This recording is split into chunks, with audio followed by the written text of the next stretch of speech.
5 years and still talking. This is GabNet, the Great American Broadcast Network. Talk like you've never heard it before.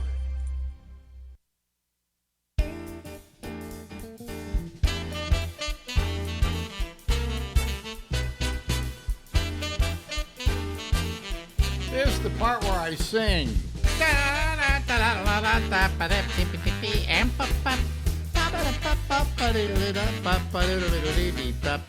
Hello, everybody. This is the Ramble. It goes from now until midnight Eastern Daylight Time. And, as usual, we call out to a friend of ours in a place where they gamble a lot. All right, here we go. We always like to dial this guy because when we talk to Stephen Pearl, the first thing he always does is say something. Here we go. That should. There we go. Listen closely. Okay. Big fun here at the big playground. Hello. Free opium for the kiddies. Welcome to John's Bargain Store. Big sale. Hello. How are you? Hello. Just bargains. Yeah. I don't know what I'm talking about. Yeah. I got nothing today. You got nothing today? Oh. I got nothing. I lost my Rift pills ran out. I haven't renewed the prescription. So. The Rift pills? Yeah. Yeah? I got to get more Rift pills. Got to go to the RX store so I get more Rift pills. Yeah. So what's up? Well, I don't know. What's up with you? Yeah, nothing much. Just sitting here on my keister doing nothing. Last week I had a tooth pulled, and 2 days later I had a big cyst removed from my butt. So I got a hole in my toothus and a hole in my tuchus. Wow. So they had to pull a tooth? Yeah. And what was wrong with the tooth? I guess it was gone, huh? The tooth was just rotted. It was gone. They had to pull the wisdom tooth anyway, so screw it. And I had this big, quarter-sized whatever it was on my butt, and I thought, well, it might be cancer. This might be it. No, it's not cancer. I'll chop it off. Okay, chop it off. So wait a minute. So they gave me 17 needles because it was rock hard, and they sliced it off. Now I got a hole in my right cheek. Oh, wow. I'm a rapist dream. I got 2 buttholes. Did they send it away for a they sent it away for the biopsy. They said, let me know, but he said it just looked like a cyst. So, I'll find out when they it hasn't grown back. So I'm just dealing with. I got a crater. I got the Sea of Tranquility in my right cheek here. Yeah, that would be terrible if you had butt cancer. Oh, I don't want that. No, that gets around. They don't cry when you die. They snicker and they say things. I mean, it's bad enough they think I may have prostate cancer, but well, in that case, it's most cases it's curable. I'll die. So far, it's a cyst, and I'm healthy, and I'm going to be. Hopefully, I'll be around in a while to piss more people off. What I love about it is they say, well, something. They're so slow growing at this point that you'll probably die of something else. Yeah, you'll croak before it does anything to and it. I went, well, that would be nice to hear if I was like 20. Yeah. But fortunately, 20 is like 50 years behind us, or even more. Yeah, I mean, come on. I'm sorry. I just, Yeah, that's the way it is. What are you going to do? Life goes on. Yeah, life goes on. So you had a wisdom tooth pulled. Boy, you held on to your wisdom. They're taking stuff out of me piece by piece, man. If I remove my nose next. I had my wisdom teeth removed maybe 40 years ago. Yikes. Because the fact that you kept it that long. Yeah, this is the last one for me. So. Well, they're kind of like really brittle teeth because they're not needed any longer. That's right, yeah. I forget what they call it. Part of evolution, that was, yeah. Still part of it. So. It's prehensile, I think is what it's exactly. referred to. And it's prehensile and Gretel. No, it's prehensile, and it's teeth you do not need. Okay, they were there from caveman days when you needed to rend. Yeah, exactly. It's from the caveman days that we don't need anymore, and Mr. Revolution hasn't removed it yet, so you got to have a dentist do it. I think some people are actually born without them. I mean, or never grow. That'd be nice. Yeah, because they're so not used, and evolution would make that happen. And also, let's see, the appendix is a organ we don't need any longer. It serves no purpose at all. They give it to you, and sometimes it has to come out. So when it gets infected, they just take it out. They say you don't need it. I still have my appendix though. So I still have mine too, and if I ever take it out, I'm going to take it home and raise it as my own. But now, when you were a kid, did you have your tonsils removed? Oh, sure. I remember it, too. I remember them when I was like 3 or something. They woke me up in the middle of the night. They drove me to the city, and they put me under. I remember the hallucinations I saw. They were putting me under, in fact. It was like baby's first acid trip. And then when I woke up and I came to, and they made me eat a lot of ice cream, which I didn't mind at all. Well, they let you eat ice cream, but I found I couldn't eat it because my tonsils hurt so much. Or where they I had no problem. I was surrounded by ice cream and a bunch of toys. So I didn't mind having to wake up. Here's what happened. At 3, I had my tonsils and adenoids removed. And by 9, they had grown back. Yikes. Now they don't, they usually don't do that. Wow, they came back. Well, now they don't remove them until you're like 9 or 10. Because of exactly that reason. They will grow back. Once you take them out at 9 or 10, they don't grow back. So. Yeah. Oh, mine never grew back so far. So, but there's always hope for the future. I guess that's what people, tuned into this program for, was to hear two guys talking about their tonsils being removed. Hey, God, I got an 8 spot on my schmicker. What do I do? 2 old Jews talking about falling apart. No, I remember. To begin with, I don't know if this was when you had your tonsils removed. When I did, they were using ether to put you out. Yikes! I don't remember. I just remember them putting something over my face, and then I started hallucinating, and then the next thing I knew, I was waking up, and my tonsils were gone. Well, they put something over your face. That might have just been oxygen. I don't know. Did they put a needle in your arm?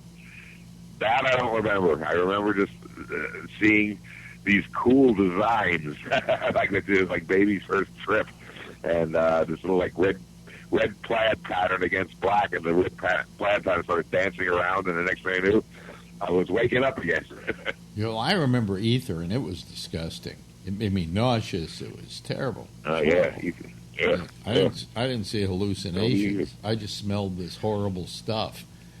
Ether. Yeah, only use ether if you can't find any other drugs. That's the last resort. Today they give you like propofol, which killed Michael Jackson, but he was using it. Sure, yeah. But he was using it for recreation. Smoke a joint, you'll go to sleep. Jesus. Put the propofol away. You live to touch more little kids. Propofol's really nice, though. I mean, I'm sure. You do enough of it. Well, every time I've had a colonoscopy, they give me that, and it just it's like they edit 30 minutes out of your life. They do it, and the next thing you know, the guy says, "That's it." Yep, that's all, brother. I'll come see me in my office as soon as you feel you can walk. Yeah, as soon as you can feel everything below your eyebrows. Yeah, exactly. Give me a call. Exactly. And my wife loves propofol because she likes the high she gets for one brief second before you go out. There's like this this surge that happens, and then you're out. Yeah. And she always says to them, do it slowly. Well, you can't do it slowly. Either do it or you don't do it, Yeah. So, Crazy. But I have to go get maybe a biopsy. I don't know yet. And if I do the best here. A prostate biopsy, and I'm having them put me out. I'm not gonna stay awake for that one, Oh yeah, whenever I go, I always have them put me out. I had a colonoscopy, so put me out. Oh no, you don't want me to wait for this colonoscopy. They always put you out. Number one, I don't think they wanted to, but they did. So next thing I woke up, it was done. Well, they didn't want to put you out. I think they just wanted to do a local or something. No, put me out. You do not want me awake. So they put something in me, some of them good hospital Keith Richards drugs, and the next thing I knew, I was getting woozy, and the next thing I know, I woke up, and I was done. I never heard of colonoscopies without some kind of... Really? Oh, well, I'm glad whatever they wanted to do, I'm glad they wanted to give me a sigmoidoscopy, which is no good. They put this like toaster up your butt, and they don't put you out. No, I get had raped. They didn't. And I said, no, you're not going to. You're going to give me a whole colonoscopy. That goes up only a certain amount, and then the colonoscopy goes up all the way, or as much as they can go. And they gave me that instead. I had a sigmoidoscopy. Here we go, talking about medicine again, folks. I had a sigmoidoscopy. And they don't put they don't put you out for that because it only goes a little way in. But it's but still uncomfortable for when it's nothing. My butt says exit only, do not enter, severe tire damage. So they put some in there, and you better put me out. So. Severe tire damage. Yeah, I wouldn't make a good gay person. I don't want anything going in there. I like that stuff coming out. I snort Metamucil every night. Believe me. I love to tell the story about this doctor I used to go to here in New York. This is when I was in my 30s. And I go to him for a cold, or I go to him because I had a wart. Some niggling stuff you get when you're in your 30s, you don't get anything major. So I went to the doctor, and every time I go to this doctor, he'd say, okay, well, let me take you and examine you.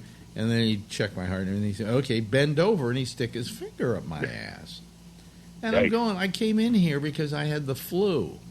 Yeah. Why'd you say? Yeah, I stubbed my toe. What's going on? And finally, after about the third time this was happening, I kept saying, why is it every time I come in here, no matter what it is, you stick your finger up my ass? And he says, you like it, don't you? And I went, no. Yeah. Oh, God.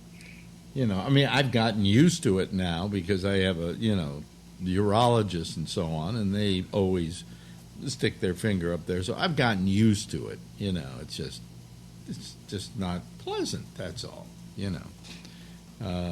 But if it's going to... I had a doctor about to do that to me. He says, don't be surprised if ejaculation is involved. I said, I don't think that's going to make me come. He said, I'm talking about myself. Whoa! No. But I got to tell you, how about a hand for the staff?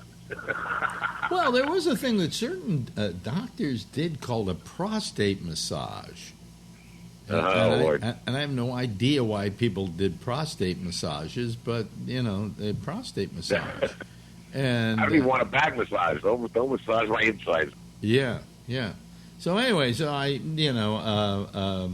they did prostate massages, and they did, they seem to like to go into that area. And, now I may have to have maybe a biopsy, and I will not do it unless they put me out, Yeah, definitely. Put me out.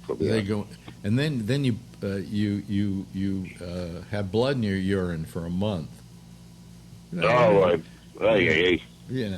So, but anyway, I'm going to a doctor on Thursday, and hopefully he'll say, look, let's wait on this. We don't go into biopsies because I'm changing doctors is what I'm doing, because the other one wanted to go Dr. Malpractice wanted to go straight to biopsy because my PSA numbers went up, and I went.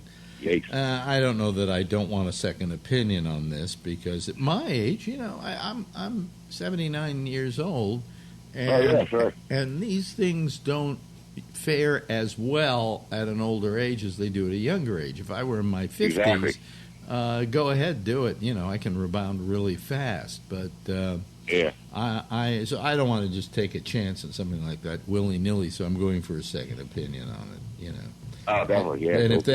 And I don't like my current doctor, so if that doctor says you need a biopsy, I go, well, then you're doing it, because I'm not going back. Yeah. I'm not going back to that guy, because he has I have this urologist whose office is filthy. I mean, you go into the toilets, and like it hasn't been cleaned for a month. Oh, it's horrible. It's like he works out of a gas station. Jeez. Yeah. So then I said to my regular doctor, because I had to go there to get a biopsy okay from my doctor, that my health was fine and I could take it and all of that. And he said, "Where's he?" He says, "I use him as my urologist, although at his age he probably doesn't need him that much." And I said, he said, "Where's he going to do the operation? Or where's he going to do the biopsy?" And I said, "In his office." He said, "In his office?" I said, "Yeah. Have you seen his office?" He says, "Yeah." I says, "It's pretty filthy, isn't it?" He says, "Not clean." I said, "Do you think I want to have? You think I want to have a biopsy there?" You know. Yikes. You know, I said, I feel like I almost, and I had this dire fear in my head because all I could see in having a biopsy there was like getting a back alley abortion. You know? Yeah, we're doing it in the bathroom of the Sunoco station. Meet me at midnight. Right. Yeah. Why is that tow truck pulling up to the office? But here's the thing, though. And I don't know about you because every time I talk to you, you're going to a doctor's appointment or you've got something. Yeah, I'm an old man now. What's your 60s? Okay, what's wrong with me now? You know what I said to people? When people get together and they're older and they have dinner, they go out for dinner. What is the main topic of conversation? I just had a boil removed from my cooker. You think that's bad? I'll be dead for 3 weeks. Exactly. So, you have all these different things you talk about, but it comes down to, and so I had this blah, blah, blah, or I have prostate cancer, but they say just watch it, whatever. Getting older is boring. Jesus Christ, Sure. I mean, we went out to lunch the other day with some friends, and what was half the conversation? Because I was going to have this thing happen, we were talking about that. So, and we shouldn't have to. What we should talk about is, here's where we went on vacation, and so on and so forth. But I've decided once I get this behind me, whether I need treatment or whatever, once I get it behind me, I'm taking I'm spending my money and taking a big trip. And my wife says to me, this is how you know you're getting older. I said, "Listen, we're going to take a major vacation. I don't care how much of my money I spend. Who knows how long I'm going to live." And she says, "Well, you're going to leave something behind for me, aren't you?" And I said to her, "You're going to outlive me? What'd you do, marry me for my money?" I mean, so anyone marries me for my money is in for a very severe disappointment when I die. Yeah. If I die, you get all my money. Well, I just figure, here's the thing that I argued once with somebody. I said the trouble with life is you don't want to know when you're going to die. That's one thing we don't want to know. But maybe it would be a good idea because there's a couple of things. Like, let's say I have all my credit cards paid off. I don't owe anything on my credit cards. My business manager keeps paying my credit cards off, so I don't have any credit card debt, which makes me a bad credit risk, by the way. But my credit is non-existent. Yeah. Well, anyway, so but I thought, if I know I'm going to, let's say I find out I have 2 more years to live, I could then spend the money I have appropriately so that by the time I die, I've spent it all, right? I have no kids to leave it to. And my wife, she owns a condo and stuff like that that's worth money. She's okay. She's taken care of. So, if I knew when I was going to die, then I would say, okay, well, then I'm going to go to Europe and I'm going to stay at the best hotels and I'm going to spend all my money. Yeah, sure. But you don't know. So you don't know. And also, also because I don't have any relatives that would be responsible, I would max out all my credit cards. There you go. You can't get me while I'm in the grave, I would pal. Owing every company and store as much money as I could. But we don't know, so we are very careful with the money we spend because, God forbid, like my mother, I should live to be 100, and if I live to be 100, I'm going to need every penny I've got right now. There you go. You ever believe it? Especially since by then, a can of soup is going to cost like $80. So. So would you want to know when you were going to die? No, I like being surprised. My friend Larry Bubbles Brown has a bit like, wouldn't it be nice to know the date you're going to die, but not the year?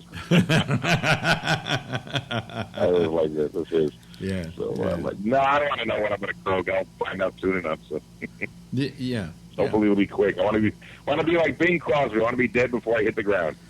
And doing something you loved. He was playing golf. That would be great. Yeah, he was playing golf in Spain. Had a great time. In Spain. Yeah. Yeah. Yep.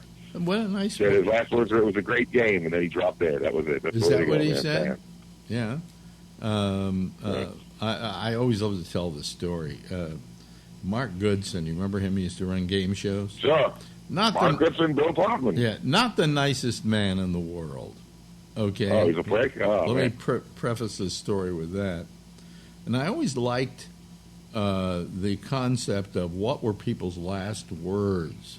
You know, like I would imagine Isadora Duncan's last words were, "I think my scarf's caught in the." Well, I know Malcolm X's were, "Hey, looks like a cool crowd." Yeah, exactly. Sharon Tate's last words were, "Sounds like more friends at the door. Let them in." Do you know what Mark Goodson's dying words were as he was lying on his deathbed? Fuck Bill Todman. You're close. He looked at his really? He looked at his wife supposedly and said, "Fuck you." My kind of guy. Last words. That's what Marvin Gaye's last words were, "Fuck you, Pop." No. Nah, well, he could have been. You never know. Wow. I like to think it was. So I love what people's last words were. You know. That's a startle. And I don't know. If I'd want to know when I was going to die. I agree with that. I'd like to know when I was going to die, but not the year. You know. Exactly. Yeah, it's fun to be surprised. Well, you know, but the trouble is, at my age, I get very depressed about all of this because I realize that there are less years ahead of me than there are behind me. You know? Exactly. There's a lot more behind us than there's ahead of us. And then people I know are dying like crazy. You know. Oh yeah, our friend Gil Christner just passed away yesterday. Who? One after another. Who? I don't know if you know. He was one of the original comics in San Francisco, even before I got there. He was part of that guy with Billy Lucas and Robin and Lorenzo, and he was part of that group. What was his name? He was a good guy. What was his name? Gil Christner. Very funny. He did a lot of commercials. God, never heard of him.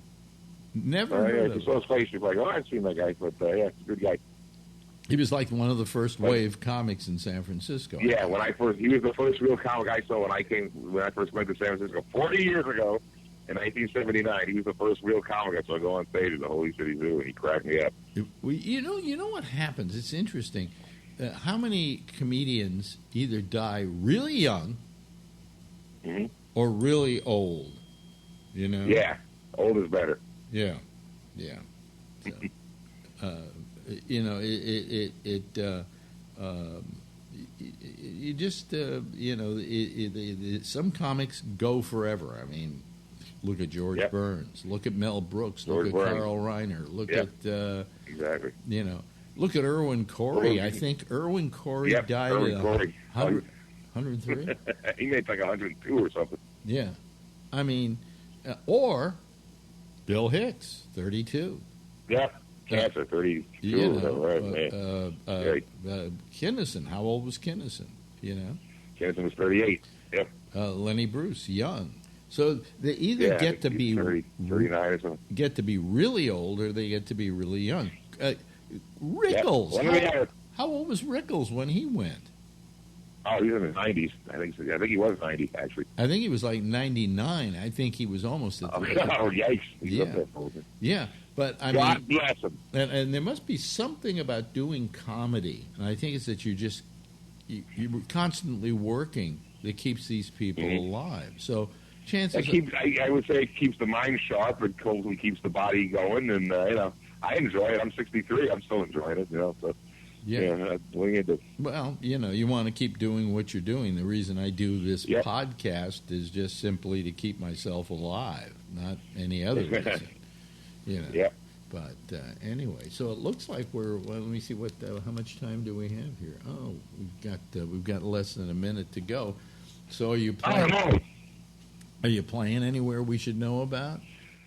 Tomorrow, I don't know when this is going to air, but this week I'm at a place called Delirious in the Grand Hotel. And next week I got some one-nighters, and then I'm going to be at a club called the Tickle Me Club. So it's I'm having a good second part of the summer, and which is good because right now I got like $30 to my name, so I'm hungry. So so starting tomorrow. Well, he had nothing going for him in San Francisco, and he went to Vegas, and he's working. So what can we say? Well, you got to go where, if you're a mouse, you got to go where the ball with the round wheel of cheeses. Sometimes it rolls here, sometimes it rolls there. My wheel of cheese rolled to Vegas, so, and I really like it here. I joined the gym like 3:30 this morning. I woke up, I went to the gym, I worked out for a half hour. It's fucking great. There's dispensaries everywhere. I can get my weed, and it's good. I like it. I got a lot of friends here, and the ones who don't live here, Pats are here eventually playing, and I get to see everybody. It's wonderful. I'm going out again almost every night, so wow. It's cool. It's Stephen Pearl, ladies and gentlemen. Thank you, Stephen. Thank you very much, boys and girls, ladies and gentlemen, Martians and Venusians. 5 years and still talking. This is GabNet, the Great American Broadcast Network. Talk like you've never heard it before. Hey, everybody. How are you? Welcome back. I'm Alex Bennett, and this is The Ramble, and we're here tonight. Yes, we're here tonight. So that must be good news that we're here tonight. When people call, I'll talk about it, okay? Let me open up the Skype lines. Active, okay. The Skype line is now open, okay? So when somebody calls, we'll then add them to what is a this. See, that's empty. Wait a minute. This is the one we use, actually. There we go. And so we're just waiting for somebody to call so that we can add somebody to the citizen panel.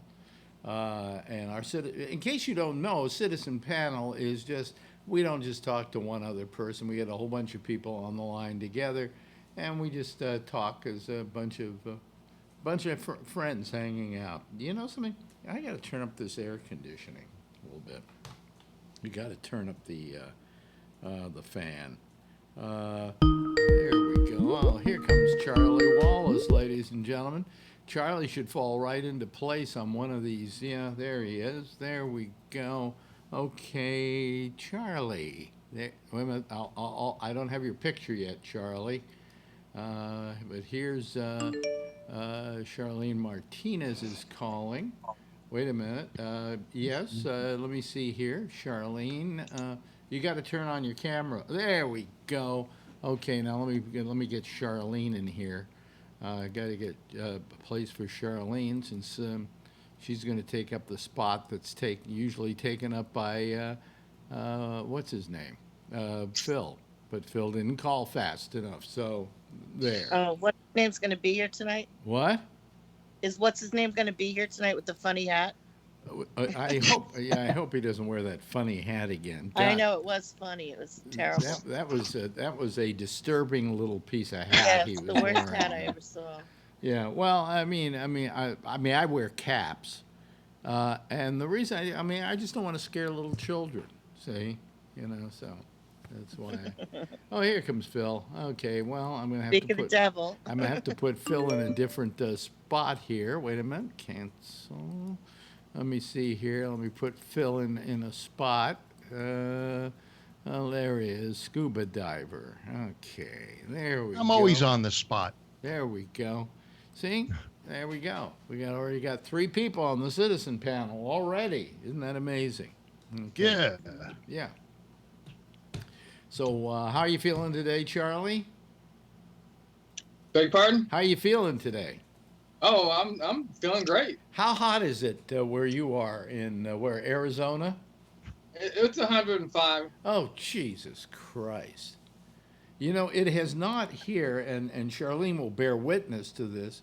I don't think for most days in the last 2 months we haven't gone under 80. They are saying this is the hottest year the planet has ever had in recorded history.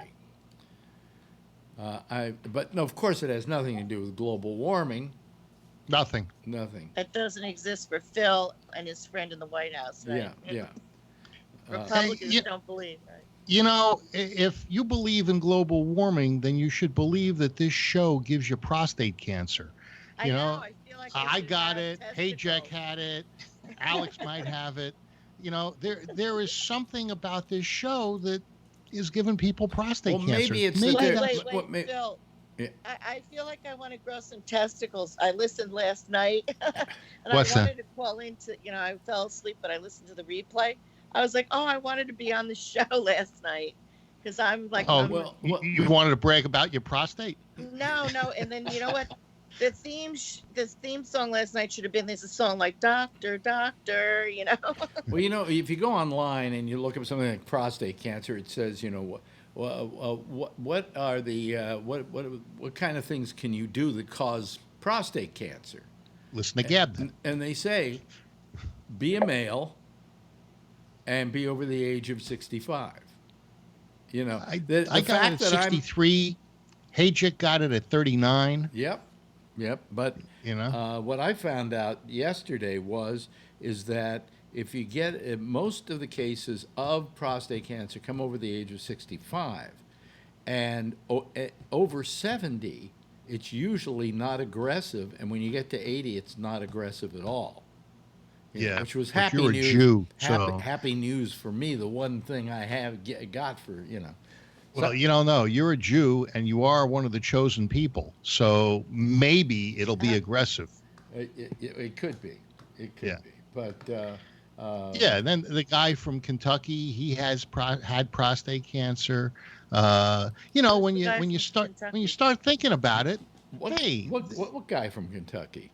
What's his name with the ham radio operator? Vernon Nunn. Vernon Nunn. That's it. He had it way before the show. You got it during the history of the show. He got it because he was going to call the show. Yeah. So, it's no different than global warming. I mean, it's voodoo. Yeah. Well, I'm here tonight. I'm here tonight, folks. So obviously, I'm not depressed. Okay. Yeah, I was so afraid you were going to be depressed. Yeah. When you were gone like that, Alex, you gave me a heart attack for those 2 days. Well, it was, for the message. See, the show gives people heart attacks now. I want to apologize to the audience, but I do react badly to something like this. I think Phil acted really well when he had his prostate cancer. I think, it was amazing how level-headed you were about the whole thing. I ignored it. Me, I didn't even know whether I had it or not, and I was going crazy. But today I finally went to a second opinion, and it was nice to see a urologist that I felt comfortable with.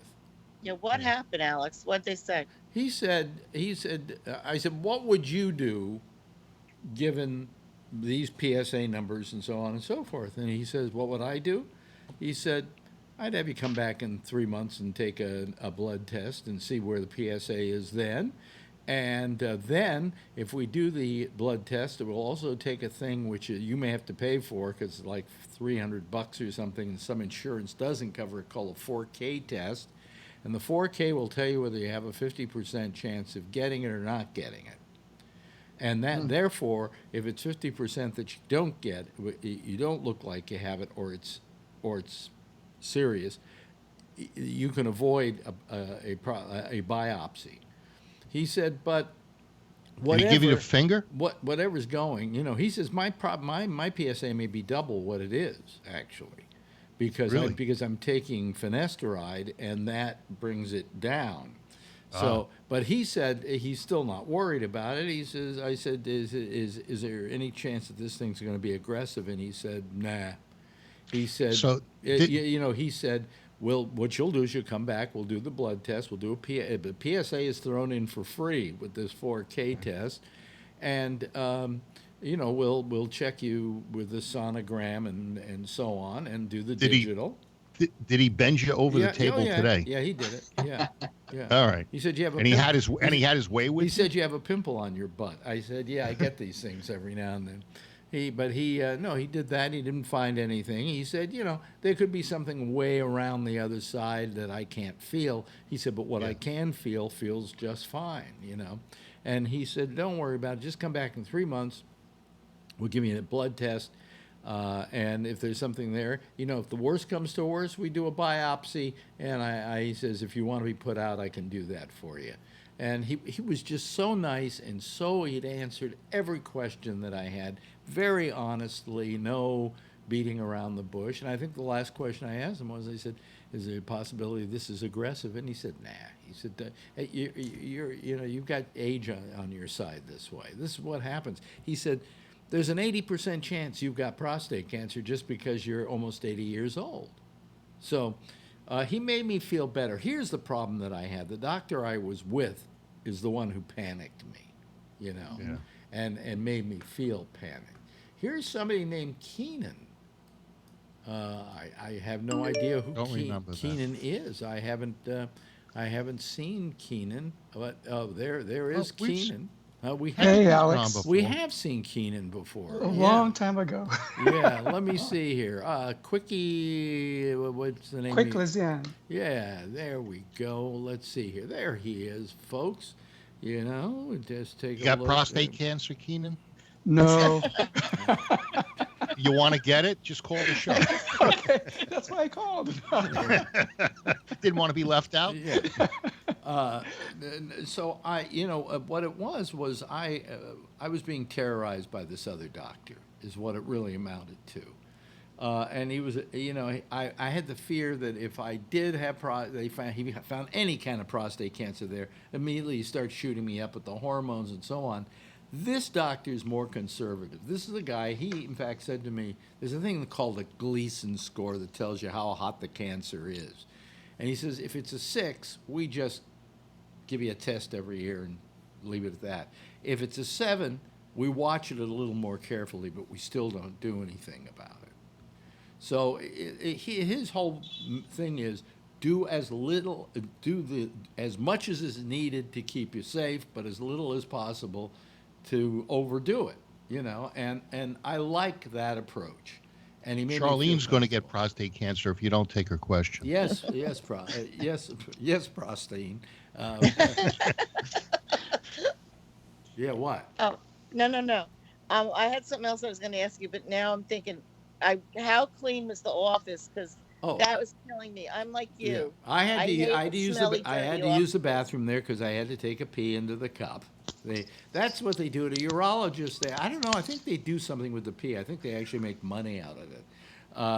But every time you go to usually they make you pee in a cup, and you have to go to the bathroom to do it. And the bathroom there was very clean and very nice. He was very neat and clean, and just. You know why?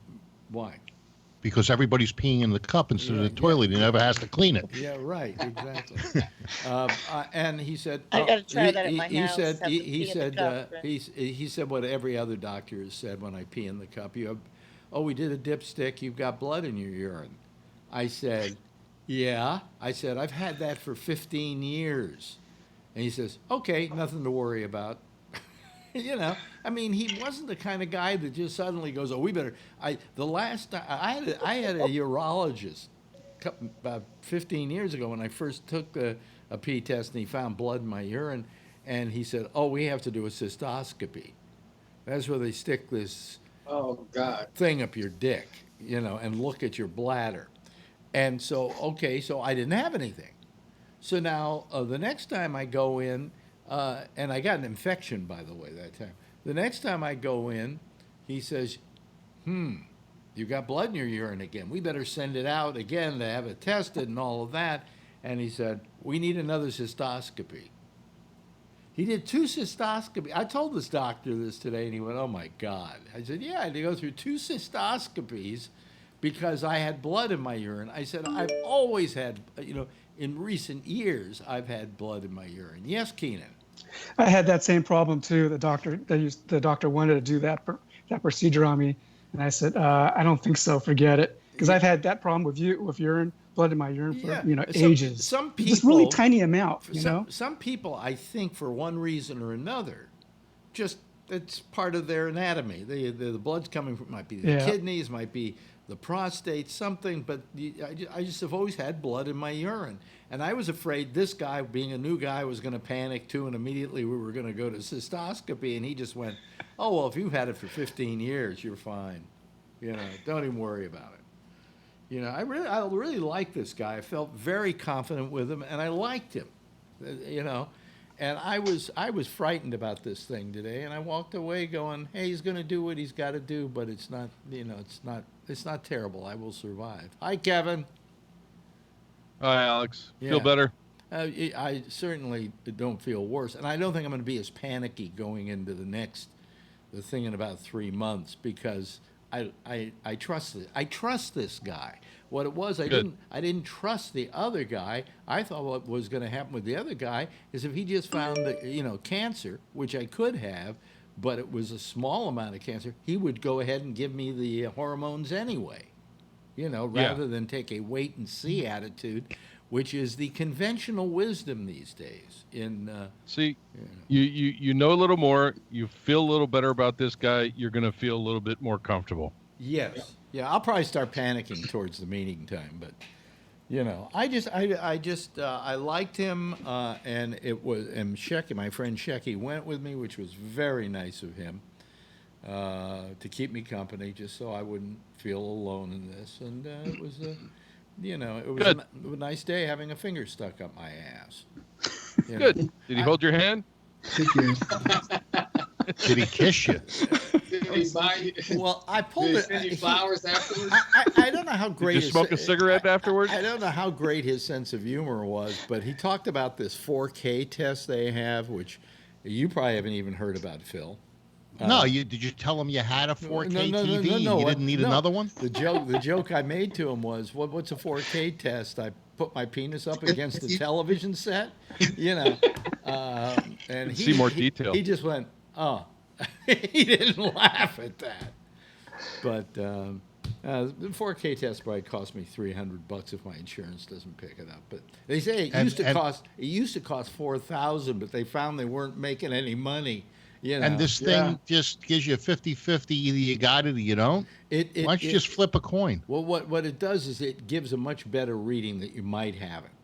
And if it has a reading that you might have it more than you might not have it, then you go to a biopsy. But the idea today is you don't want to just give biopsies just for the sake of giving a biopsy. Yes, Charlene. I remember what it was. You were saying that they did I keep calling it a sonogram, but it's not a sonogram. It's an ultrasound, right? Yeah. Okay. So, you keep saying that they did it, and did they have to put it up your butt? You know what I mean? Well, there were two. Women, women get a thing now. I got a thing where it looked like a microphone, and it was like they were sticking a microphone up my badge or the JJ, into the uterus. I mean, they actually shove it in there, and it was amazing to me that that's how far we've gotten now. That they can do a ultrasound. And besides, you came like a motherfucker. So I mean. So they actually stuck like a thing, like a ball. Does it vibrate? Yeah. Well, the thing is that there are two kinds of sonograms they do. One is the one this other guy did most of the time, which is a renal sonogram, and he just runs it along your body and looks and sees what your kidneys look like and so on and so forth. And then there's the other one, which I had once, that he takes the stick and he puts it up your butt and he looks around, and it's a little better than the finger because he can see what's there. Because when they do a woman like that in your vagina, or they stick this big thing like a big microphone. It's crazy. Yeah. All lubed up with that stuff and everything. I was like, wow. Technology is amazing. Well, it's the only one where when they ask you if you want the big one or the small one, you say the big one, please. Batteries are included. You can buy them on the internet for crying out loud. Yeah. But it's called a boroscope. Take that to go. Is it really? You can buy them on the. Yeah, it's a boroscope, and it's a flexible tube, and you can use them for. I use them for automotive. You can look down into cylinders and cars and stuff, and you connect it up to your. I've got one in my drawer somewhere here, and you connect it up to your iPhone. Yeah, and it's about yay long, and it's a flexible tube, and it's got a camera on the end of it with a little light. Yeah, and you can shove it up your nose or up your the butt audiologist or down the cylinder of a car or something. You look yourself. around. I just want to apologize to the audience for the mood I've been in lately, because it's been pretty rough on me, and it had more to do, I think, with the doctor that I was dealing with. And I told this doctor about what my doctor had done, and they won't throw each other to the wolves. He just said, well, that's the way he works, and he probably thought that's what was right for you, and that's what you needed. He said, but that's not the way I work. Don't apologize. Right. They're going to mistake you for a Canadian. What? If you apologize, they're going to mistake you for a Canadian. Oh, okay, but then I'll get Canadian health care, which ain't bad. No. It's just the apology tour. I see. But, so, Keenan, I forget. I'm sorry. I hit you in the nose. You're out in California, Keenan? Yep, in the Bay Area, in Oakland. In Oakland, right. And yep. Phil's in the Bay Area, and Kevin's in the Bay Area. Yep. And Charlene is near me, and so is Tony. So now, can we get some calls from elsewhere in the world in the United States? Stuck in the What middle. happened to the guy in Dubai? Did he move yet? He moved. Or whatever? He moved. He's now no longer in Dubai. He is in Kuala Lumpur. Now, where the hell is Kuala Lumpur? What's the time Malaysia. difference? Indonesia and Malaysia, something like Malaysia. that. I have no idea. It's over there. I think I'm wondering, is he going to have a harder time calling us, or is it going to be? I don't know easier? what time is it now in Kuala Lumpur. Ask your machine there. I don't want to have to go through that. No. Don't you have a watch? Okay, It's probably like 11 o'clock. Okay, Echo, what time is it in Kuala Lumpur? In Kuala Lumpur, it's 10:50 a.m. It's 10:50 a.m. So that'd be good All for right. him. He can call. Yeah. Absolutely. It's easier from the call now. In fact, I think he doesn't know what day it is. Because it's not so early in the morning. Yeah. Yeah. So he used to call at like 7 in the morning, and yeah. Whatever happened to Renee in Hawaii? We have no idea. We have no the idea. volcano. We have no idea. Have you tried to find her, Charlie? Not recently, but last February or March I tried and I couldn't find her. She just didn't write you, right? Yeah, she didn't answer me back. We were Facebook friends. Wow. She's off of Facebook, I think. Yeah. Yeah. Yeah, I talked to her around Christmas, and she had sent me a big old package of stuff, and ever since then, she just said she was kind of hiding out because it was around the time her husband passed. Yeah, and I understand that, but we haven't heard from her since, I think, January 1st. Yeah, she popped in once or twice on the chat there, and then never came back. So. Yeah. Been tempted to send her a message. Yeah. I hope that lava didn't redirect. Well, no, I've tried to, and I actually have her on my iPhone as a walkie-talkie. You have her phone number? It's not a phone number. It's a thing called walkie. I know. You can skip tracer. You're a skip tracer, right, Phil? Well, at one time I had all of these services that I could use to, check things out, but I never signed up for them again. I mean, it was like $100 deposit, and then every time you used it, it cost you. Well, this is the walkie-talkie on the watch, and she has me on her watch, and I tried her a couple of times in recent times, and she isn't there. She doesn't answer. Can you use the Find My Phone or Find My Watch thing since you have her on your watch? Is there anything? No. That's another program altogether. Oh. But I don't, I mean, it's funny. I love that Find My Phone or Find My Friend, because I have Marjorie on my system here. She's the only one that I actually have. And when she goes to like Hong Kong, it shows her in Hong Kong. You know, there was a guy that used to call the show from the same island, and we haven't heard from him either. Yeah. Chinese guy who used to live in San Francisco. Yeah, James. Mr. Bennett. James, Mr. yeah, what a Bennett. nice guy. But we haven't heard a word from him either.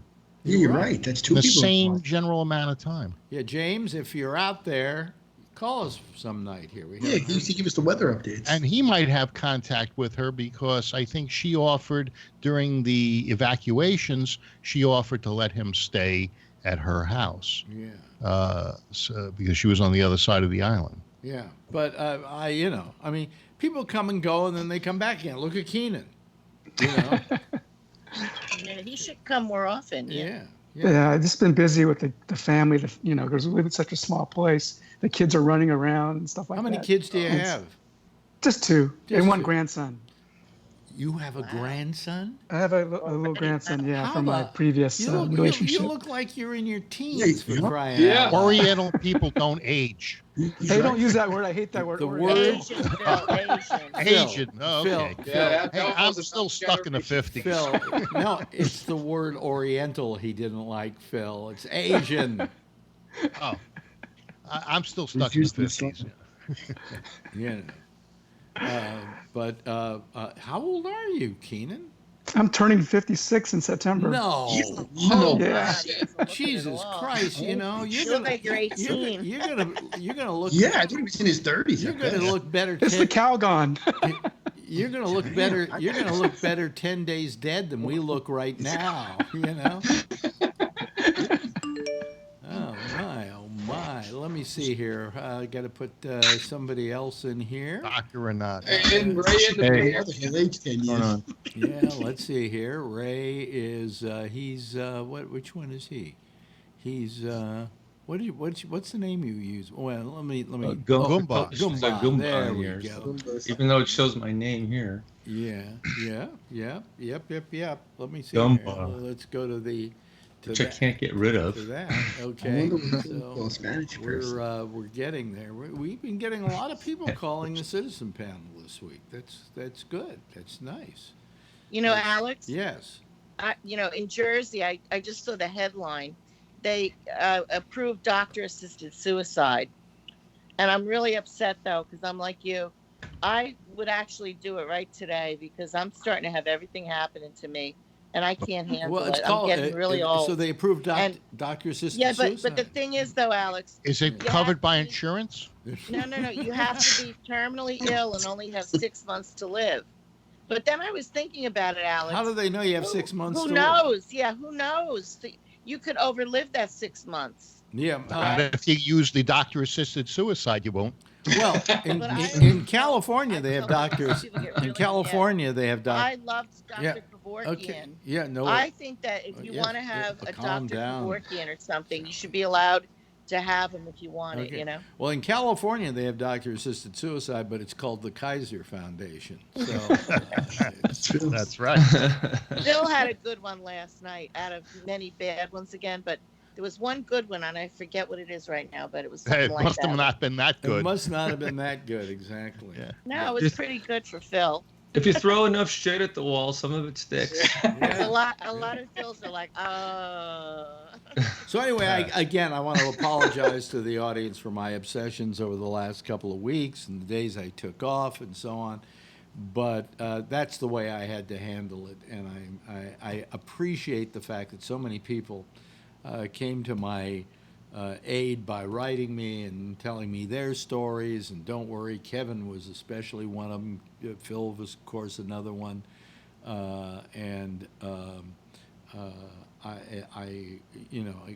Who else?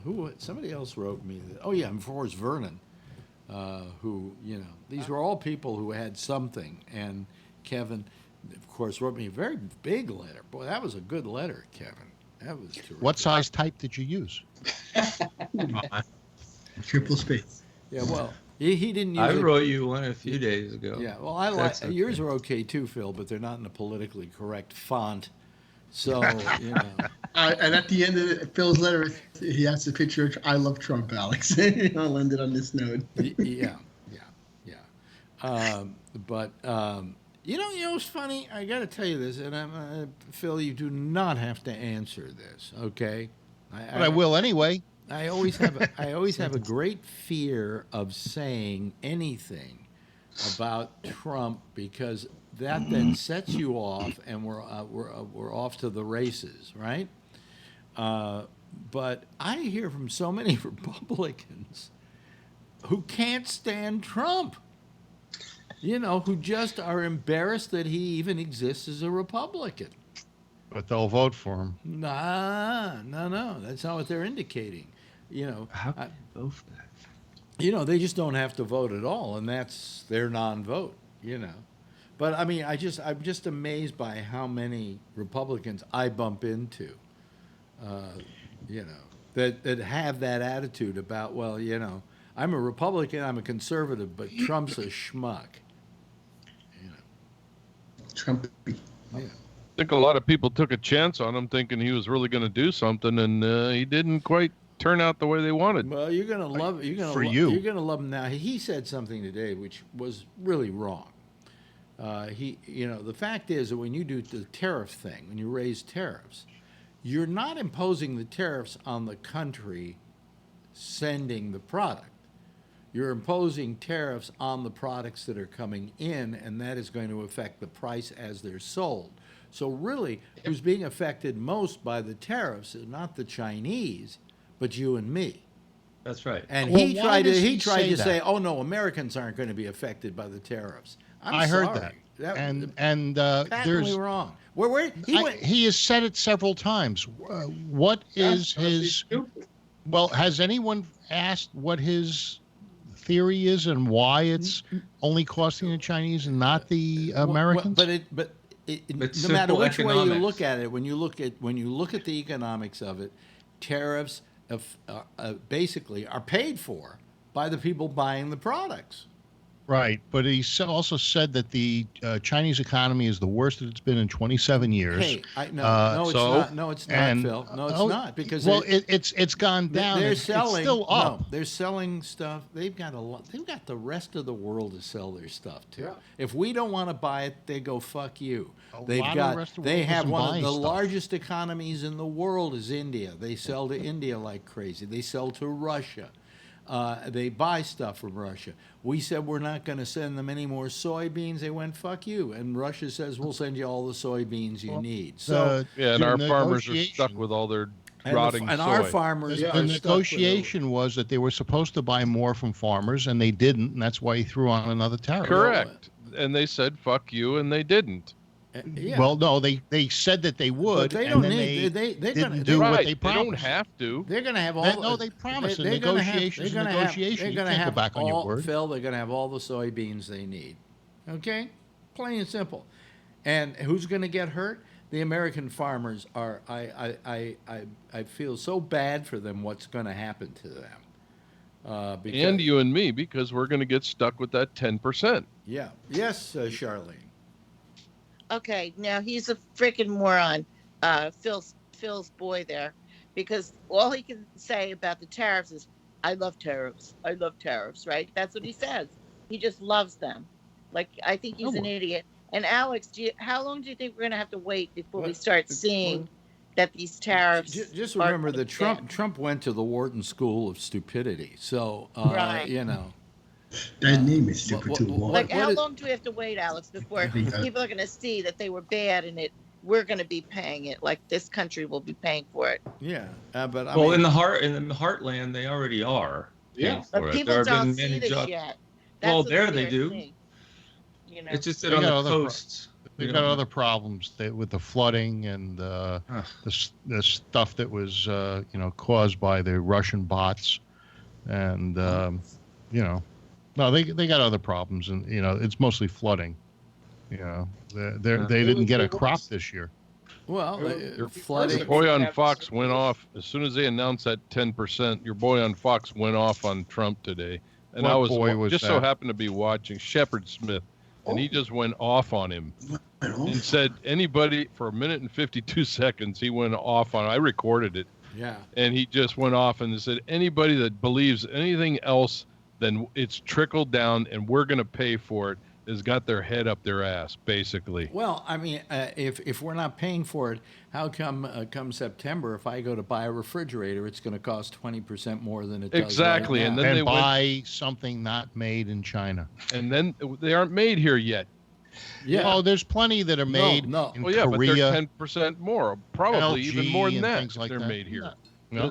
The point is, 5 minutes later, they had a conference or a press interview with Trump before he got on his helicopter, and he turns around and said, "No, we're not paying for it, and the American people won't be paying for it. We're charging China for it." You better get in line for Andrew Yang's $1,000 a month, because if you don't start buying American, hey, if he wants to pay me $12,000 a year to vote for him, he's got my vote. I'll get mine. My vote's for sale. I got news for you. The guy is much better.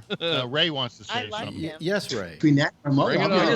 I just wanted to say, if Chinese produced goods go up, the other ones will too, incrementally, because anything produced outside of China the price will also increase to just below what the goods manufactured in China are selling at. So you're going to pay more everywhere. Yeah. So and that's why tariffs never work. I mean, if you go back and you study our history with tariffs, it's always in retaliation for something, and they never, ever work. They've never worked. The figures he's using. Trickle down. The assholes. It never worked. Yeah. Well, in this country. Something that doesn't work. It's a proven thing that doesn't work, and he's using Well, trickle down didn't work for Reagan. Okay. Right. I was thinking of him, too. The only thing that trickled down there was pee down your leg. Exactly. Is that true? Reagan, they got Reagan talking to Nixon, making fun of yes. Slurs. I heard calling the Africans monkeys because of their decision in the UN. Yeah. Surprise!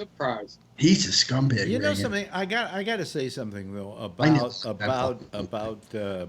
past racist incidents. I mean, let's face it. What was more racist than slavery? Okay. I mean, the question is, there are certain things that are considered okay at a certain point in time.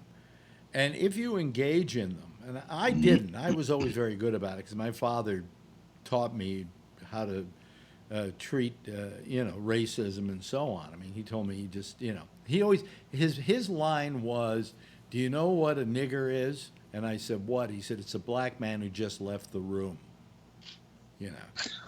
And that's about it. I mean, there was a time where people. I tell the story about how I was working in Houston, and my program director comes up, and I had always been. Whenever I heard the so-called N word, hackles went up my spine. I got a chill. And this was from when I was a kid, okay? So we're talking going back to the 40s, all right? Because my father told me that's not a good word, all right? So I'm sitting there, I'm doing my show, and the music's playing, and in walks my program director, and he says, there's the nicest little old nigger lady downstairs. And I had never heard those things together. You know what I'm talking about, Charlie? I never heard nice, little old, and nigger in the same sentence.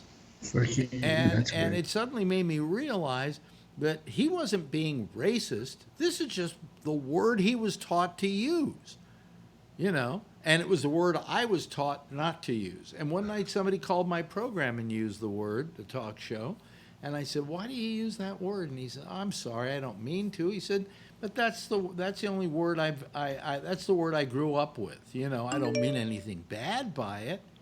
So my question, and I'm going to ask Charlie this because Charlie's a person who is personally affected by this.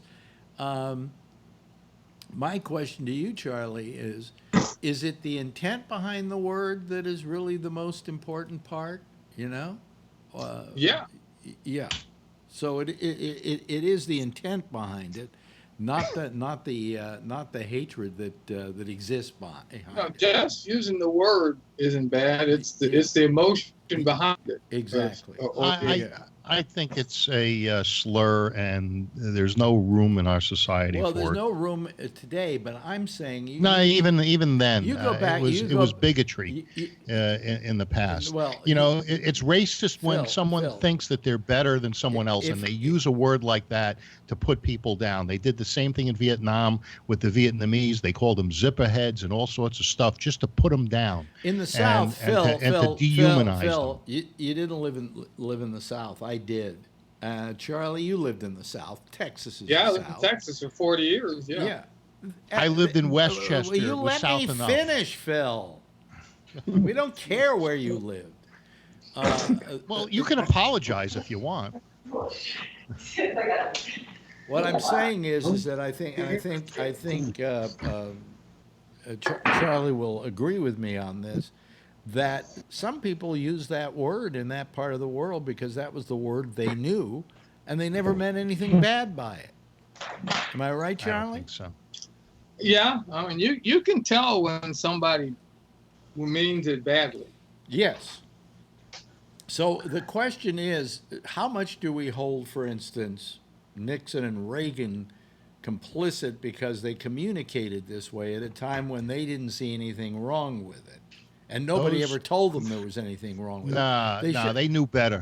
No, I'm sorry. They should have known. You can't get away with that one. I disagree. I think they should have known better. I knew better because my father taught me. And they knew better. It's derogatory. It's the same thing as calling somebody a kike. It's just not necessary. And it's the same thing Trump does. Well, the definition. Trump didn't call anybody a kike or. Oh, how do you know? Because the man is not a racist. Phil, come on, Phil, come on. Of course he's a racist. He probably has. Everybody has foibles. No, of course he's a racist, Phil. Because things he does are racist. Oh, it's a racist because the left-wing news media tells you. Yeah, but that's your excuse. That's your stupid excuse. That's just the talking point. No, that's your talking point you get from Drudge, or from whoever. What? Because I say the guy's not a racist, and you say he is, and he says he's not. And the things that he's doing, for minorities and for women. What has he done for minorities? Oh God, Phil, he's increased employment. No, wait a minute. Increasing employment isn't because he's dealing with. Phil, listen to me. He prison. Phil, he. What is that? Somebody's got audio on. Who's got it? It may be Keenan, and he doesn't realize it because he turned off his. I don't have anything on. Turned off his camera. No. Who? It was Jeff. Jeff put himself on mute. It was Jeff. It was Jeff? Yeah. Oh, okay. The Jew did it. Yeah. Now I forgot what I was saying. I completely we were talking about racist words and that. Phil's insisting that. You said it was a talking point. Yeah. And what happens is anytime somebody says something nowadays and it happens to be a woman or a person of color or a minority or someone from some group that feels oppressed, and they say it, if it was anyone else, it would have just been a point of conversation. But if you say it to them, immediately they pull the race card. They pull the race card. Phil, he's done it so many times, and it's proven. No, he's in New York. Phil, the whole birther thing was purely racist. The comments he made about those women go back to where you came from, essentially. Purely racist. I mean, it's not like we're accusing him of stuff he didn't say. You ever hear love it or leave it? Love it or leave it? Yeah, I've heard that, but that applied to a different set of people and a different set of circumstances. Yes, Ray. What? Phil, can you just tell us how you can justify the whole birther thing? I don't know. It is as well as you can justify. Now, I don't want to do a turnaround. What about? But no, that's not. Remember when they first nominated Trump to the Republican thing, and everybody was standing around saying, well, maybe they can make sure he doesn't get the nomination on if it doesn't go through the first go around, those people can change their vote. That was one. Then every time they thought that they could do something to change the deal, all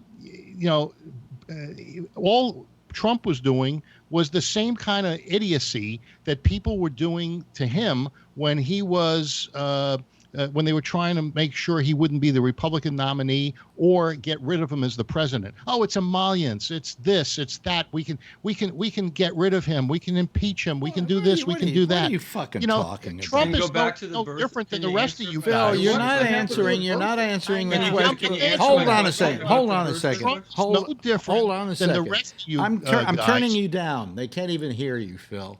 They can't even hear you. They can't even hear you because I've turned you down. Because until you're willing to, nobody's hearing him. I'm not putting his sound on, folks. There we go. Now he's through. I can put the sound back up. And it doesn't mean he was racist. No, it's not. You got completely off target on what Ray was talking about. No, what I was doing was showing Phil, please, was being done to Trump. Let Ray say something here. Well. No, that was just my question. I'm trying to understand. So now Phil answered it. That's fine. He's saying that it wasn't racist because you're saying he could have said that he was born in Austria or something, right? Exactly. It would be, okay. All right. I don't think it was directed as a racist effort. I think it was just the thing that he glommed onto, and it was just as stupid as going after Trump for those things. It's I'm not saying Trump is a great guy. I think Trump's anti-Semitic. How do you like that one? Yeah. Well, I don't think so. But, throw that in anyway, because xenophobe, homophobe, this phobe, that phobe. Yeah, but something, Phil, are you going to deny that there is such a thing as racism? No. Are you going to exist, and it's pervasive in our society? Give me an example of racism. Not letting a Jew or a black. I'm talking about blacks or racism. Let's talk racism. Let's not talk anti-Semitism. Keeping someone from having a job because of their ethnicity. We had it in New York. If you were Irish, you could become a fireman. But how about just simply calling them a fucking coon? Well, that's derogatory labeling, and that's done to make someone. Oh, Jesus! Feel, what you're doing is you're trying. Do you know what I'm trying? You know what I'm trying to say here, Charlie? You're trying to define what racism is by the fact. Oh well, Trump isn't racist. He got people jobs. Well, no, he got if there are people getting jobs, and I'm certainly not one of them. And I don't think Ray looks like one of them. And I don't know. Are you employed now, Keenan? I guess you are. Yeah. Right. Yep. Okay. Did you get your job during this administration, or did you have it before it? Before, of course. Yeah. The fact is that all Americans benefited by jobs if, in fact, there were that many available. It wasn't just that he did it for blacks, Yes, yes, Charlene. Yes, Charlene. No, I just thought, how he saved that woman that was in jail, Kim Kardashian. Johnson. Yeah, Johnson. And then now they want him to help somebody else. I forget the guy who beat up the guy in Sweden. Oh, the rapper. ASAP somebody. ASAP Rocky. Yeah. So, I think this is like him trying to be hip and cool, and I'm not racist and all this. Oh no! It's not that he's not being racist. It's that he's currying the favor of stars, Alex, basically. Alex, remember he's done a lot of these things anonymously. Name one. Name one. Okay, the Stephen Stiller Foundation. Then apparently he didn't do it, which I am a part of. But that has nothing to do with race. He donated $500,000 anonymously. That has nothing to do with it. And if he did it anonymously, Phil, let me ask you this question: if he did it anonymously, how do you know? How do you know about Rudy it? Giuliani told me. Oh well, then it wasn't anonymous. Well, Rudy Giuliani is part of the group, and I was at Rudy the lunch. Rudy Giuliani is the only guy I know had prostate cancer, and I wish they never cured it. Yes. Does he listen to the show? Keenan. I didn't get to finish Let Keenan say. Hey, everybody, let Keenan say something. If he's not a racist, why does he have to tell everyone he's not a racist? Why does he have to proclaim that all the time? Hey, if I accused you of being a homophobe 14 times a minute, okay. All right. After a while, you're going to say, "No, I'm not a homophobe." What are you saying Phil here? Gives me a headache. It just is. You can only take so much. He's a human being. Yeah, I love it when Trump said, and this is a perfect case of knowing that he's a racist. I am the most unracist person in the world. Yeah. Really? That's kind of a weird thing to say. Really? Sorry. I'm the least racist person in the whole world. Everybody that seems to know him personally says that that's true. You know how I really? If he's not racist? Yeah. If Trump comes out in his speech and says, "I wish I was black." I know people that know him personally. Yeah. And they say he's a racist. What happened? And they say he's a racist. Alex, remember when he wasn't president? And there was an incident where he said, "The blacks," in quotes, the blacks love me, right? I'll go back to the Central Park Five, for Christ's sake. Let's go back to that. I don't know too much about them put to death. Well, why don't you go over to where is it? Is it HBO or is it Netflix? It's on Amazon. It's on Netflix. It's on Netflix. The movie. It's really. Yeah. Was this a Michael Moore production? No. This is a true story. This is a true story, I'll Phil. check it out. These are, by the way, these guys, because they were wrongly accused, I think, finally sued the city of New York and got something like, $32 million between them? Something like that? Yeah. But Alex, and Trump took out a full-page ad in the New York Times saying these people, we should bring back the death penalty so we can execute these guys. Hey, some people have the money to buy the ad. He's got an opinion. Phil, and in this country, don't make that don't make that if you kind got of enough excuse, money, you Phil, can have your opinion out He there. went after them because he's racist, and these are people of color. Nah, these are people that in his backyard. What do they do? Kill somebody? No, they didn't do anything. What they didn't do anything. They were accused. They were accused. There are people that jump to conclusions. Well, okay, but Trump is as guilty as the next guy. In that case, you jump to. He wanted to have them killed. And I don't remember, but somebody finally did admit to being the rapist in that particular case. Yeah. And wasn't he a white guy? Wasn't he a white guy? I think he might. And do you know to this day, Trump has never apologized to the Central Park Five. Never. Trump doesn't apologize. Well, then fuck him. That's another reason I hate him. Is because he doesn't have. But you did a good job tonight. Of what? Of apologizing. I apologize all the time. Well, not to me. Forget that. Dream on, dreamer. But you can practice. Trump is a racist was during the campaign when he referred to this guy as "that's my African American over there."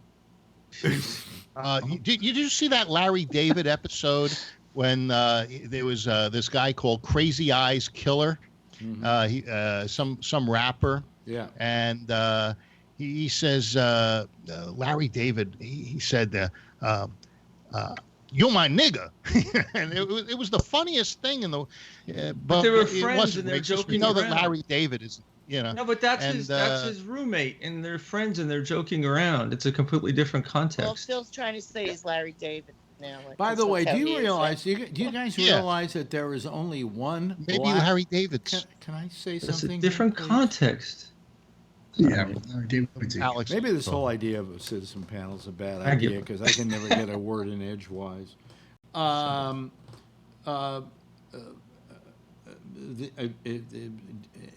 you know how many black Republicans there are in the Congress?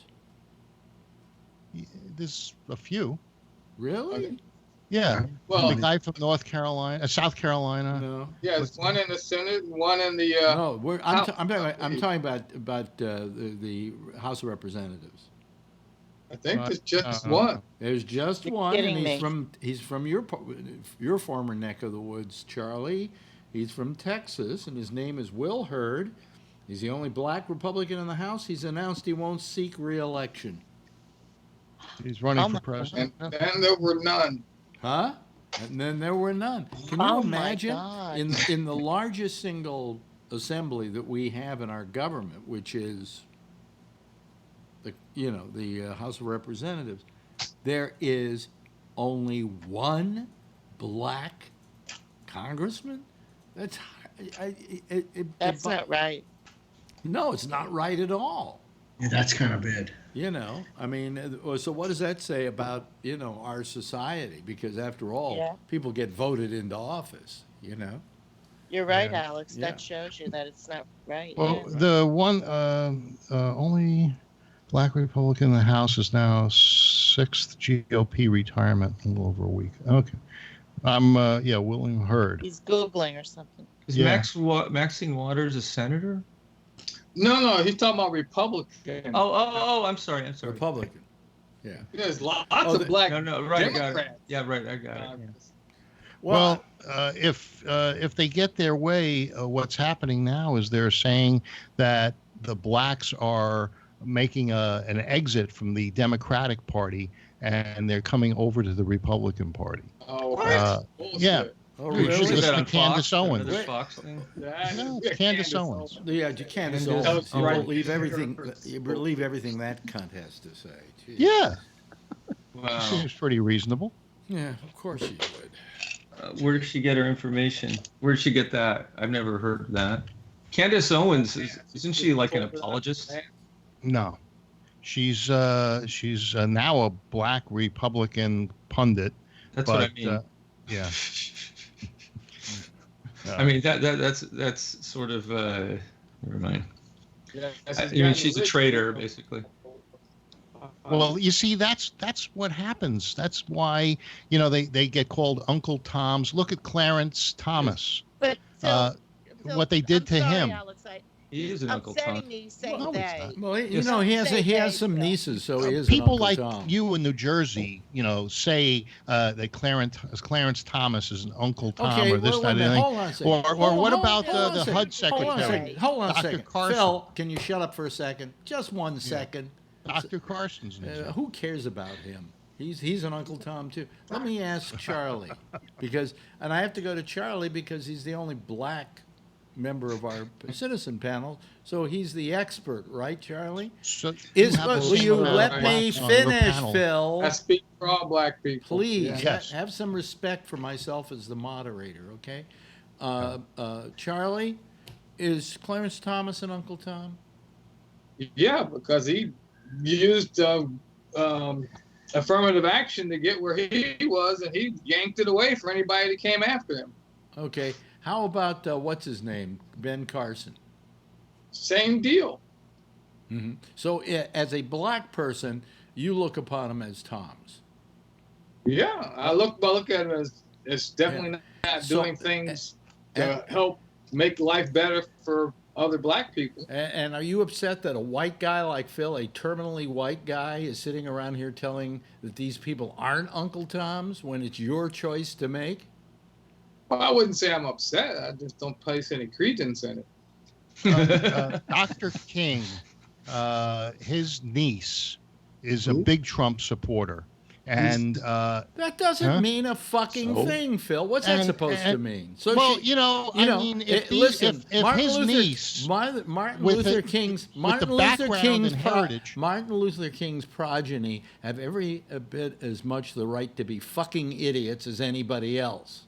I don't know. She represents, a part of society that is waking up to the prejudice and bigotry that the Democrats are using with their race card. She only represents it because she has the name. It doesn't mean she has the quality. Okay. She also has the influence. No, she doesn't. I don't think she influences anybody. Well, I can't remember her first name and what organization she represents, but let me look it up. God, maybe Phil should quit while he's ahead. How do you feel about all the tweets about Baltimore, Phil? I think they're true. It's a rat. East Baltimore is a rat-infested, filthy, garbage-ridden area, and needs to be cleaned up. What did that have to do with anything? What did that have to do? You know, they're giving Trump a hard time. He said to Cummings, "Why don't you clean up your own constituents area before you worry about the people at the border?" You know? Wow. Because it's his job to deal with the border. Yes, Keenan. It's his job to represent the people of his district. Phil, Keenan has his hand up. He should look at his son-in-law who has buildings in Baltimore. I did. Infested. I did. He has 9,000 units, low rent units, and only 200 citations from about problems in his buildings. You have 9,000 units, 200 citations, and the whole time he's owned these units since 2017. Maybe they do a bad job of giving citations. Yeah, sure. You think that the government isn't into giving citations? Is that the places that they are renting are rat infested. Okay. Yeah. Hey, did you ever look in your basement? What do you got? I have not seen. I've seen mice here. One mouse, I think, in all the time I've been here. And mice are nothing but little rats. And no, they aren't. And there are no rats. Yeah. No, there are no rats. That's that you've seen. No, but there are no rats. You know why? You know why there are no rats here? Because they put a lot of cats in the basement. Okay. So that's what Baltimore needs. They need cats. Get rid of the Phil. You know, rats. I mean, oh God. You know, there should be a government subsidy. There's no reason. There's no point in discussing this. Phil, you're a racist. Thank. I am far from a racist. You're the most unracist person in the world. I know. Yeah. If you were Trump, okay, so you don't say you're not racist, right, Phil? I don't think so. Well, I am. Yeah. I am, and I'm going to tell you why. Let me finish. The reason I'm racist is because I'm white and I don't walk around in somebody else's skin, so I don't have a full idea of what it's all about. So there is going to be a certain amount of misconceptions that I have as a result of it. It's people who don't admit that they're racist that I am afraid of. Okay? Self-flagellation. Forget it, Phil. I want to get Charlie's take on this. Charlie, do you agree with what I'm saying? No, I think what makes a person a racist is if they take any group of people and they think that every individual is like that whole group. Mm-hmm. That's what makes them a racist. If anybody has that opinion about anything, like Trump and his Muslim ban, he wants to ban everybody that's Muslim. Yeah. That makes him a racist. He didn't say that. He wanted to ban people from 7 countries where there was terrorist activity. He wanted to get a handle on the immigration. 7 countries and that's racist. 7 countries and Mexico. So he said, 39% of the women that are coming across the border from Mexico are have been raped. Now Trump said that that rapists are coming across the country. If 39% of the women got raped, there must have been men there that were rapists that came across the border. Purely racist. Trump is right on every point that he men that came across the border are the ones that raped them. Purely racist remarks on the part of Donald Trump. Just more racism. Yeah. Alveda King. Oh, Jesus. Stop with her already. We don't give a shit. Just because her name is King doesn't mean she's right. And a lot of those women were raped by border guards. Our border guards. I know what he's talking about. I saw that in the news too. Yes, Ray. Alex, I need to take issue with you saying that you're a racist and that anybody who's white is a racist. I think. I don't describe to that. I'm not a racist. What I'm saying is we have an element of racism in us because of our lack of ability to really know what it's like to be black. I have no idea. Well, then maybe that's the wrong word, racist, because racism implies that you believe that you are better than another race. But at some point or another, I'm going to make misassumptions. Now, I could say, yeah, I'm probably not racist based on the fact that when I was growing up, for instance, I used to hang out with nothing but black guys in Marin City, which was the ghetto in Marin County. Are you the least racist guy you know? I'm less racist than you are, Phil. That's for damn sure. I think that's bullshit. But I certainly grew up because it's the way in which I grew up that made me not be as racist as other people are. But I think that nobody knows. I think nobody knows exactly what it's like to be a Jew unless they're a Jew. Okay, exactly. But as a Jew, we tend to be less racist because we don't want other people to go through the same kinds of things that we went through. Try those fucking Israelis who hate Muslims. Yes. No, they don't hate Muslims. Muslims hate them. Charlie, did you have your hand up there? I know. Recently. I know. Charlene had her hand up. Yes, Charlie. Oh. No, I just wanted to agree with you because I know Ray said, he didn't. But I agree with what you said about. I was thinking, they say walk a mile in my shoes. Yeah. But that doesn't mean that. I don't understand what it's like to be black, and I never will know. And when black people have told me that, I was a little offended and thought maybe it was reverse prejudice. But they're right. I will never know what it's like to be black because I am not black. Well, of course you won't, but it doesn't make you a racist. Right. Well, yeah. I have, I think, sort of been like I thought I had reverse prejudice against me. No, but why would you call yourself a racist? Because I get like that. I'm very, I don't know. I feel bad that I thought that I was angry and hated somebody because I got called a spot once when I was young. I went to college. And I was being brainwashed. Black people. You're being brainwashed. A black guy came up and said to me, "I'm a spot," and I got very upset because I got called a spot. I got to tell you, I've been living in Harlem for so long now. I hate white people, so it's. Yeah, I've hated white people as a white person too, but the thing is, though, Alex, you're never really going to know. I feel like you do. Until I am black, I'm not going to really know what it's like. You hate everybody, but I'll tell you. You need to look up the definition of racism. You're using the wrong word. A person who shows or feels discrimination or prejudice against people of other races, or who believes that a particular race is superior to another. Yeah. Okay, so that's pretty. I mean, maybe you're just using the wrong word. I think maybe you're saying it's not possible for you to really empathize to the degree that you'd like to with. You should come up with another word than racist.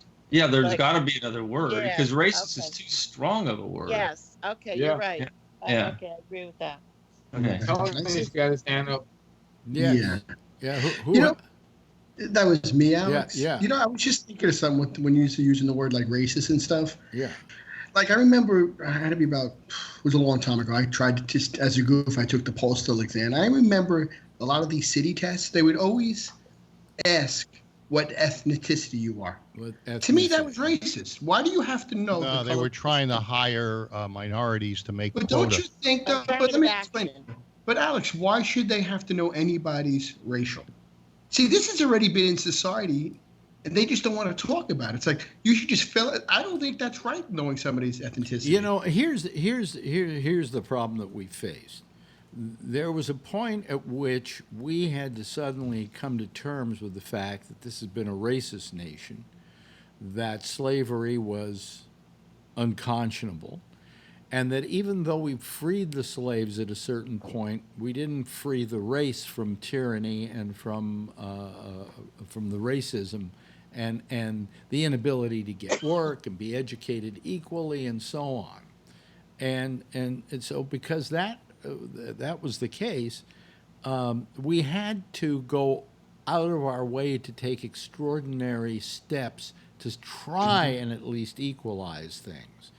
And in many cases we did. In some cases, maybe we went a bit overboard, because what it was is it was a white man's solution to a black person's problem.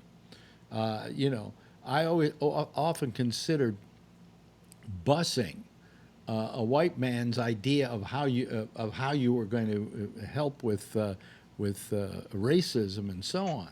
And the fact was that I never thought it was a good idea to take kids and move them out of their neighborhood and away from their friend. Will you let me finish, Phil?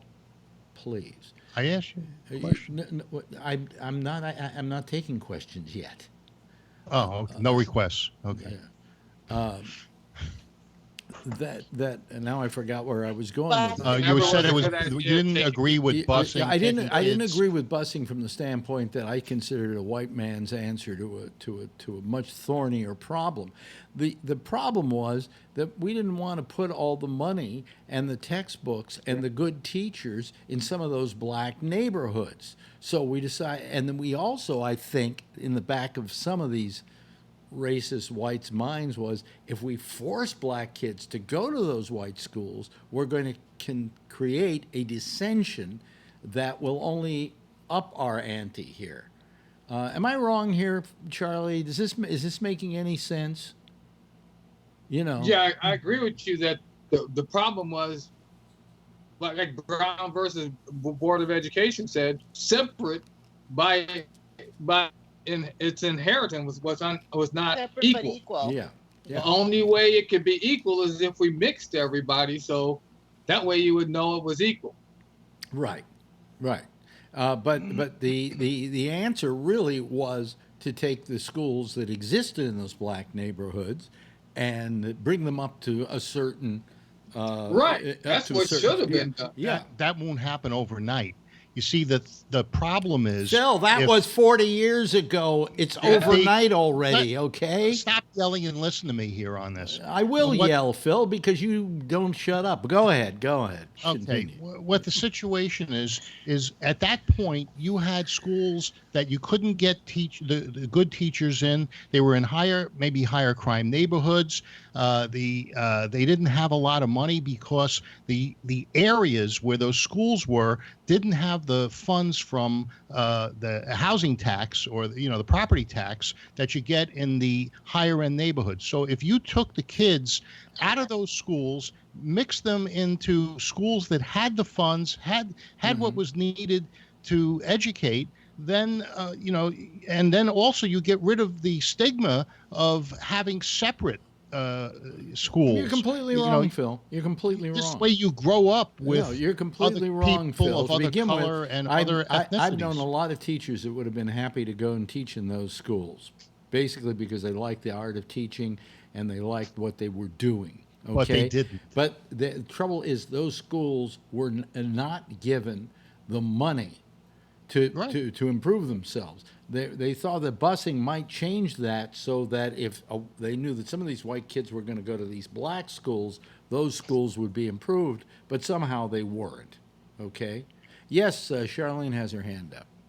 I'm sorry, this is just a fast thing. I'm not going to filibuster like Phil. You're reminding me of Camilla Harris and the Joe Biden thing about the busing. Yeah. How Joe Biden took a lot of crap for that because Camilla Harris was that girl, you know what I mean, right? Mm-hmm. Setup. What did you say? I said it was a setup. It was a practiced hit. Hold on, Phil. Wait. I heard what you said about the Camilla Harris and Biden thing. It's too early, and I'm not saying I think you're right or anything, but that was a little interesting. But I it's too early, and I'm not saying that he's right and going there, but because they keep saying that Biden still wants to have Obama near him, and he's he might need her to be with him because Biden puts his foot in a lot of things, I think too. Obama has 96% 96% approval from Democrats right now. Obama. So why not put yourself with somebody, if you're talking to Democrats and 96% of the Democrats like theory? Obama, then, I don't see anything wrong with them doing that. But it's a theory, Phil. I'm not saying that, Okay, let's go to something else here, because this is just getting me. If I didn't have cancer when I started this show, I have it now. Sorry, I don't want to give you cancer. Last night we were talking about what Democrat could really give it to Trump and be the person to go up against Trump. And last night, I think it was on Jack's show, somebody brought up one name that we failed to mention, and that's Michelle Obama. Oh, I always say Oh, that. heck yeah. I always say I think Wasn't she born in Kenya? But she's not running. Yeah, but if she decided to run, I think she could get the nomination without even breathing heavy. Me too. Me too. I don't think so. What about as a VP with Biden? I don't think so. I can see her as vice president on the Biden ticket. They got so much money. What would they want to do doing that? You know, they'd be much better off doing their foundations and their writing of the books. First Oh, and woman the Netflix president. project, right? Yeah. The Netflix You know, can you imagine? You know, that they're going to be able for generations. Their family is going to be set. They don't need it anymore. Well, I mean, Obama looks very happy not being president at this point. Yeah. You know? Yeah. But it was a hard job, and he did it for 8 years, and now he is saying, okay, it's time for me now to travel and to hang out with friends and to Make millions. Well, sure, why not, Phil? What president hasn't I made didn't say, millions? you know, but I said. Are you travel, against somebody? hang out Are with you friends, make millions. are you against somebody making millions? Absolutely not. Right, and he certainly has the Why would- ability to do But it. now he's a 1%er. He should pay for health care for all. He probably would be He willing. probably will. He probably would He be probably willing to agrees do with it. you. You know, you're assuming he wouldn't. Of course. You know why? Why? Well, tell me, Alex. Why wouldn't he?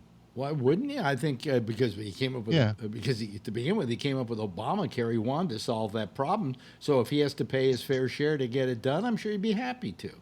Would he take the reparations check? What? We aren't talking reparations now. Why do you change topics?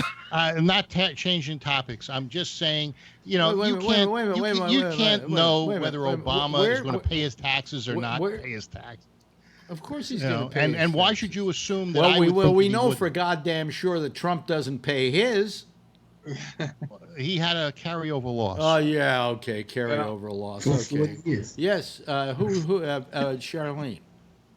I just wanted to say, like, you know, they don't want to look like the Clintons, right? That that Bill was president and then Hillary ran, so maybe Michelle isn't going to do, you know, something like that, just to be different. You know, they don't want to look like the Clintons. I would vote for when they run the clip that she said, "I wasn't proud to be an American." When Obama first got elected, she said, I believe it was, you know, I wasn't proud to be an American. When they run that clip, if she runs for president, Hey, I Phil, don't think, I'm not proud to be an American. Let's see how we're treating the You're not migrants. How many here? How many here I'm on the not panel proud to be tonight? American. Raise your hand. How many people here on the panel are not exactly proud to be an American today? Oh, I'm happy. yeah, me too. You know, I'm not happy. Well, why don't you go back to the country you came from? Yeah, I had Charlene. somebody tell me. See, We I- had another migrant die in our Yeah, custody. Charlene, Hey, you know, In New York, You're they in New told me Jersey. that I'm once. proud of that. That's a country. you know, So, you're in New Jersey. You I'm you don't in know my what life fucking is. Country, I you told them, buried Bill. the box. You know, Swamp. and you know, if I was going to be bigoted, New Jersey is a second-class country. You know, It's the 52nd state or whatever. Isn't Puerto Rico 51 or? I'd rather have Puerto Rico than New Jersey. New Jersey's a shithole country. It As is. a I state. agree with you, and I live here. Yes, it is. Yes, it is. It is a shithole country. And then you got Cory Booker. You know, How did he's you running the get- place I missed there. last night. I'm sorry. I was listening to the replay, but didn't get through it. You discussed all that already, right? Cory Booker. Not all of it. Cory Booker actually did pretty good. He did okay Yeah, last but- night. Yeah. You know. Yeah, It's all right. You know, He did What better about than that Harris. thing about the interrupted, right? What was all that about? Because I Oh, that was all about. You know what right? that was all about? That was all about the New York thing with the guy being strangled to death. by cops. Oh yeah, Michael. Okay. Somebody. Yeah, the cigarette- I can't throw breathe them deal. out that fast. It was amazing how much And time they got. but what I don't understand is why they were shouting it when Cory Booker was talking. I mean, they should have done it while what's his name, our mayor of New York, De Blasio. De Blasio was talking. Yeah. And did it happen under De Blasio's watch? I don't think so. I'm trying to remember. Did it, Kevin? Yeah, you're going. Yeah. Okay. But I mean, it should have. Who did we just lose? We just lost somebody. Yeah, I think. We just lost Jeff. Son of a bitch. Well, no, he's there. I think he's Who, there. me? Yeah, Jeff. He froze. Jeff, are you I think there? he just turned off his camera for a minute. I don't see anymore on Skype. I had to switch I to see 5G. I started to freeze. Okay, so we don't care. Do you have to tell the whole world that? Can you go to I had a 1G? ceiling, and then he went off. Yeah, you're right. Jeff, if you're there, turn your camera on, okay? All right? Because you are there, because I can see your mic's off. Alex, maybe his wife entered the room, and remember that time? Oh yeah, we had a naked wife on the show. Yeah. We had lunch with him the other day. I didn't bring that up. I should have brought that up. That was kind of fun. No, you shouldn't. They were so nice about it. I know. Yeah. They're very nice people. But she's a very wonderful lady. Mm-hmm. You know, what I was really tired of today were all the networks just rehashing the debate. By the way, are you ready for this? How many debates, Democratic debates, do you think they're going to be? Supposed to be 8, isn't there? Huh? 6 maybe. 6? More than 6. Really? This was number 2 of 8, isn't it? Keep Well, going. this was Keep 3 and going. 4. I mean, well, the number I heard today was 26. Oh, Jesus. yeah. Oh my God. I Who mean, drops You off got first? it. Hey, when they why 26? Do they have to get down to the Animal Planet as a network that's going to run it? Hey, when they threw out those protesters, did Kamala Harris say, "Hit them and I'll give you lawyering"? No, nobody. None of the Democrats said that. That was a Republican.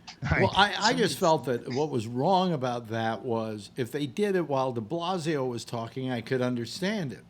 But Cory Booker was talking, and I think at one point, was it Biden or somebody else who got interrupted by him for the same thing? Booker didn't even start talking at the point that they were protesting. He just came to the microphone. Yeah, so my question is, why did you wait for that? You know? I mean, I don't know that they waited for that. I think they just took the opportunity. Was he the first one to speak, or? Huh? Was he the first one to speak right after the introductions? They did some introductions, and then It's probably Biden. Biden got the first question. I think so. Yeah, usually that's what happens. Well, they interrupted him too. Is he Hispanic? Did anybody watch Trump's rally shit? No. Yeah, he got. They had a bunch of interruptions there.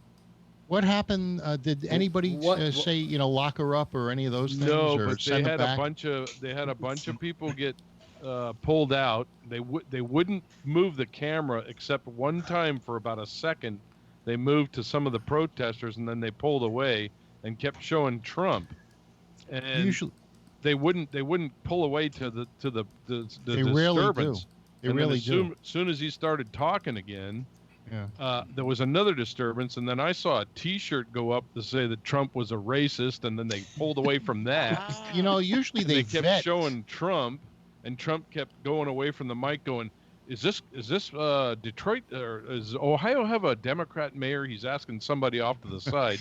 Does he have a Democrat mayor here? Is there a Democrat mayor here? And then he goes back over to the mic and goes, "Hey, there must be a Democrat mayor here. Is that right?"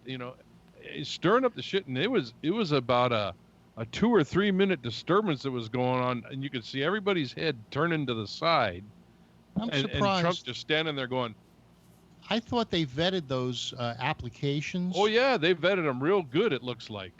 Wow. There was probably always 25, stands. 30 people there that were probably kicked out. Wow.